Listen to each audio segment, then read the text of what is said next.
I wanted to do a brief commentary over a free-for-all game that I recently had. So I love interacting with subscribers. When I have the chance to run into fans of mine in game, I'll always try to chat it up with them. I ran into 3 such fans early one morning, but was tossed into the game already down by 20 points. I eventually lost, but not before I had 20 kills myself. These guys were very impressed that despite being in a 20-0 deficit, I had almost won. So then I told them I had to go, but I decided to play one more full game with them. Apparently, I must not perform well under pressure. Much to my horror, I started off absolutely terrible. I think I go 0-6 the first part of this gameplay, and then I end up 1-7 before things start to take off. If it's one thing I always read about Call of Duty YouTubers, it's that they rage quit a lot. Anytime you end up in a lobby with a popular YouTuber, if they poop the bed during the game, you'll notice that they don't think twice about giving up and quitting to save face. Yes, I know, at some point we all feel like quitting, giving up, throwing the Monopoly board, or taking our ball back and going home. But that's not the case with me. Despite starting 1-7, I stuck it out. In fact, some of my best games I've ever had occurred after I horrifically shat the bed. In Advanced Warfare, for example, I once started 0-11, but then went on to get a DNA bomb. Our greatest weakness lies in giving up. The most certain way to succeed is always to try just one more time. And with that said, I wanted to give a bit of a personal update. I recently received shoutouts from 2 huge YouTubers, Prestigious Key and Exclusive Ace. And with those 2 shoutouts, I gained quite a few new subs. So if you're new to my channel and haven't seen some of my question and answer videos, I wanted to make note that I'm not a full-time YouTuber. Of course, I try my best to get videos out as fast as possible, but I do have a full-time job. Currently, I can only do YouTube as a hobby. Not to mention, I also have a wife that despises me playing games. So much so that I have to play in my closet, literally. And lastly, I have 3 kids, 2 boys ages 7 and 2, and a daughter that's 5. If you've never seen my family before in some of my vlog type videos, I'll include a little video after the outro, so be sure to check it out. But do note that it was recorded about a month ago. Anyway, it's my daughter that I wanted to talk about for a second. She was born with a massive disability called spina bifida myelomeningocele. I definitely advise against looking it up, as it's a pretty devastating disability. Most people with this condition have several issues, including being wheelchair bound for life and mental delays. My daughter is a rarity though, in that she has a lot of functions most people with this condition don't. That's not to say she doesn't have a lot of issues, because she does. At a mere 5 years of life, she's had over 8 huge surgeries. Tomorrow, or I guess today, depending on when this video gets uploaded, she'll have the biggest surgery of her short life. It's a huge operation that will be 10 to 14 hours in length. Her longest surgery to date has only been about 6 hours, so that's very scary to me. Not only that, we'll be in the hospital for 5 to 15 days. I can't even fathom being in the hospital for 10 days, let alone 15. Our longest hospital stay to date was when she was born, and that was 6 days in the NICU. So needless to say, my wife and I are terrified. My other 2 sons aren't allowed to come down to the hospital either. There's some kind of hospital policy that anyone under 10 can't stay in the same room as someone that just had surgery. And that's one thing that'll kill me the most here. My 7-year-old could care less if he saw us right now, and that's just a phase he's in. But my 2-year-old, he's attached to me at the hip. He's definitely going to wonder where we went for however long we're gone. It doesn't help that the hospital is 3 hours away from home as well. It definitely pains me to have to leave him for so long, and he's too young to understand what's going on anyway.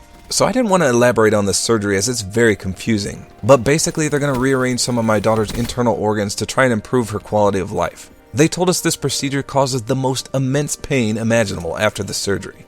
So imagine me trying to explain this to my 5-year-old. Of course, I've tried to talk to her about it, but she just doesn't seem to comprehend what's going to happen. She's very brave though, having endured more surgeries and tests than anyone I've ever known before. But to make matters even worse yet, this surgery requires all kinds of tubes and drains afterwards, so we're not allowed to travel anywhere once we do get released from the hospital. So that means no Christmas plans. Now I don't know how mobile she'll be either, and the healing time they gave us for this is about 6 weeks. Despite this long hospital stay though, I'm not giving up on my channel here. If anyone has ever been in the hospital for a loved one, you'll know that there's a lot of waiting involved.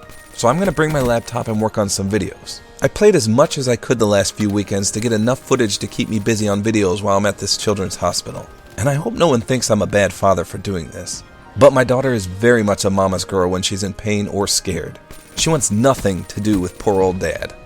That's not to say I'm going to be playing on my computer while she's awake, of course. Only when she's sleeping. Plus, it helps take my mind off things. I found that working on videos is sort of a relaxation technique.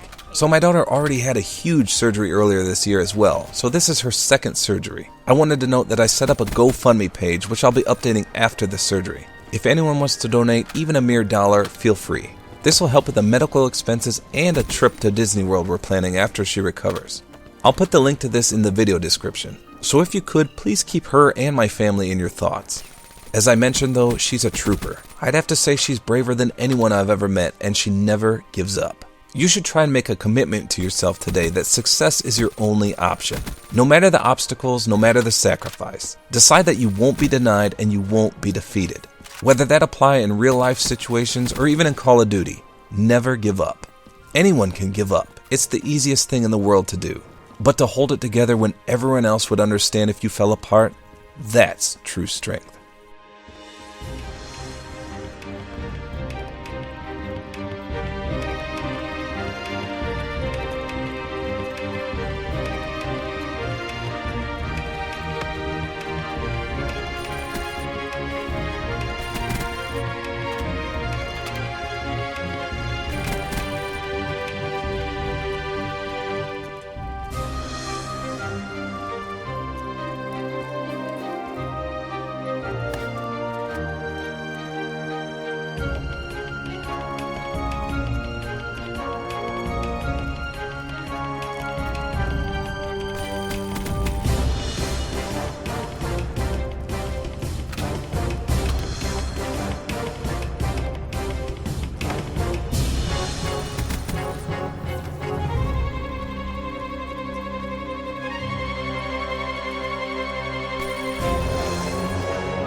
Hi, Deckers.